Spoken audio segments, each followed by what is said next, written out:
Eddie Myers. Hey Eddie. Hey, how's it going? We were sitting here playing with his pellet cooker, or shall I say Robin's pellet cooker.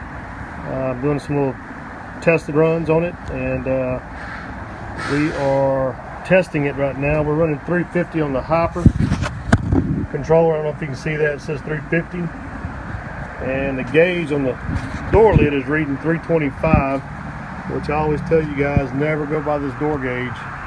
You're always hotter on the inside than what the door gauges are reading externally, because they have little 2.5-inch stems. Let's open it up, Eddie, and see what the internal gauges are saying that we got. Okay. This is going to be your more accurate reading, and it ought to correspond with what we have down here. So let's go. So we were reading 350, 350. We're like 348.